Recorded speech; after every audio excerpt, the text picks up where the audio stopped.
A micro-adventure.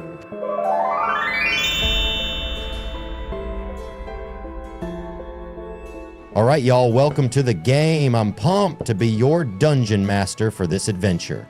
I've been prepping this story like my cousin Earl prepares for tornado season with a lot of enthusiasm and questionable methods. I like it, Theo. I even brought my lucky dice today. They're undefeated. Have you ever actually rolled them before today? Doesn't matter, they're undefeated. Guys, did you know halflings can hide behind creatures larger than them? That's basically everyone. I'm gonna hide behind everything. You know, the monk class is fascinating because it represents this perfect balance between physical discipline and spiritual awareness. Joe, I swear to God, if you start another hour-long tangent about martial arts before we even begin playing... Are we allowed to drink during this? Because I brought enough whiskey to make Bobby's character choices seem reasonable. Hey, my cleric is a genius. He has a holy symbol he found in an outhouse. So, let me get this straight. I'm a high elf rogue who's basically just me if I had pointy ears and lived in a fantasy world? Yeah. And I'm a half-elf bard who insults people for money. Talk about typecasting. All right, let's just dive in, okay? Welcome y'all to a tale stranger than my cousin who claimed he was raised by possums. I'm your dungeon master, Theo, and I'll be guiding you through this adventure that's about to unfold in the little town of Terminus Point. This town sits at the crossroads of several magical ley lines. Think of them like invisible rivers of power that run through the world. Kind of like how my uncle's moonshine runs through family gatherings. Did your uncle actually make moonshine, or is this another made-up Theo relative? Some questions are better left unanswered, my friend. Now, back to the game. Story begins in the Tipsy Tarrasque, the kind of tavern where the beer is strong, the stories are stronger, and the floor is sticky for reasons nobody wants to ask about. It's a Thursday evening, and the place is humming with its usual crowd, farmers, merchants, travelers, and folks just looking to forget their troubles for a spell. Behind the bar is Grumble, a dwarf who's been serving drinks here longer than most of the patrons have been alive. He's got a face like a clenched fist and the patience of a cat in a rainstorm. He's wiping a mug with a questionably clean rag. All right, what'll it be then? And dinner be asking for anything too fancy, hey? We've got ale, we've got wine, and, well, we've got whatever that is! Scurrying between tables is Maeve, a young human woman with frazzled hair and dark circles under her eyes, balancing trays of drinks with the skill of someone who's dropped one too many and can't afford to do it again. Aye, your grub's coming.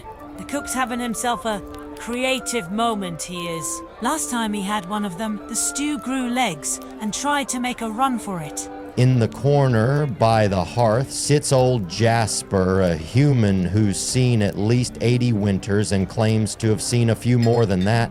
Most folks think he's touched in the head, but he's harmless enough. Signs and portents. The sky ain't right, I tell ya. Saw it shift in colors this morning, like a bruise on the face of the world. Now let's meet our unlikely heroes, each here for their own reasons, unaware that fate's about to throw them together like crawfish in a boiling pot. At the bar, standing on a stool to reach proper drinking height, is a dwarf with more confidence than most mountains. Kevin, tell us about your character. I'm Korbyn Stonebreaker, the most fearless dwarf barbarian you'll ever meet. I might be compact, but I am dangerous. You see this battle axe? This isn't for show. I've taken down creatures 3 times my size. Nobody wants to mess with the Stonebreaker. Is he role-playing, or is this just Kevin being Kevin? Yeah. So there I was, surrounded by 7 trolls. Not 3, not 4, 7.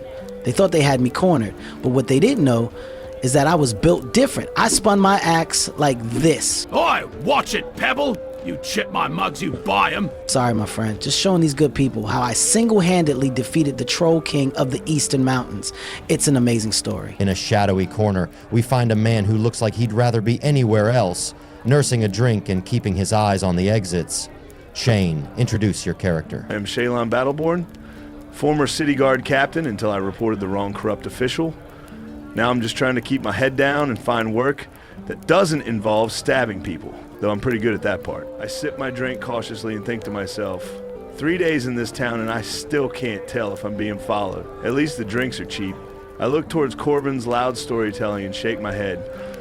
That's how you get yourself robbed. Or recruited.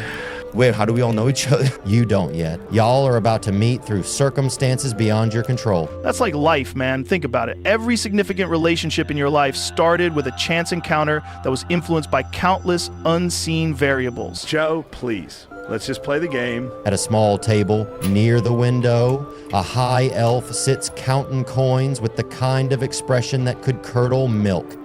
David, tell us about your character. I'm Davix Sharpquill, former noble, current redistributor of wealth. Just finished a job that involved relieving an unpleasant merchant of his unnecessarily heavy coin purse. I stack my coins and look around, judging everyone. Look at this place. It's like someone designed a building specifically to collect bad smells and worse fashion choices. Near the small stage area, a half-elf with fiery red hair is strumming a lute with the practiced air of someone who's been thrown out of better establishments than this. Andrew, introduce your character. I'm Andrelius Red Flame Hair, traveling bard and professional insulter of paying audiences. My songs are as sharp as my wit and twice as likely to get me punched. Oh, the Tipsy Tarrasque, what a sight to behold, where the ale is all watered and the cheese is all mold. That's the third song about how terrible we are.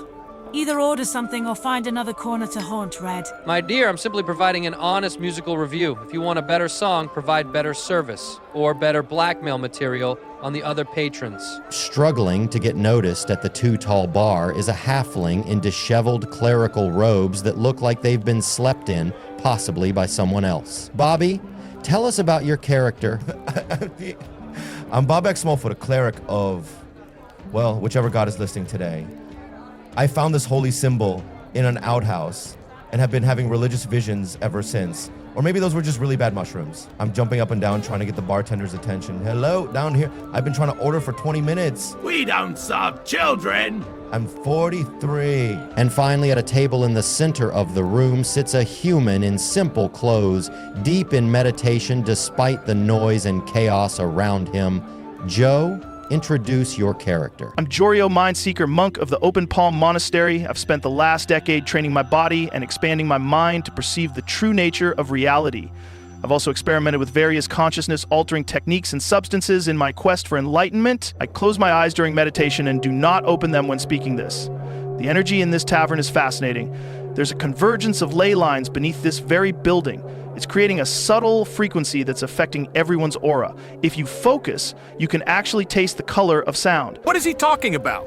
Just don't make eye contact. As these six strangers go about their business, unaware of each other's importance, something strange begins to happen. At first it's subtle, like that feeling you get when you think your cousin might be wearing your underwear, but you're not quite sure. The drinks on tables begin to ripple, as if disturbed by a gentle impact. A few hanging mugs behind the bar clink together softly. Blasted miners must be working late again. Always shaking up the foundations. It's not the miners, it's the signs. The world's edges are fraying like an old sock. Of course, Jasper. Just drink your tea, will you? But then it happens again, stronger this time. Drinks slosh over the sides of mugs.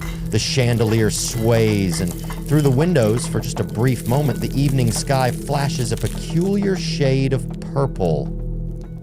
And that is where we will end it for today. Come back next week to find out if this is just weird weather or if the universe is about to get all spicy on you, like gas station sushi on a hot summer day.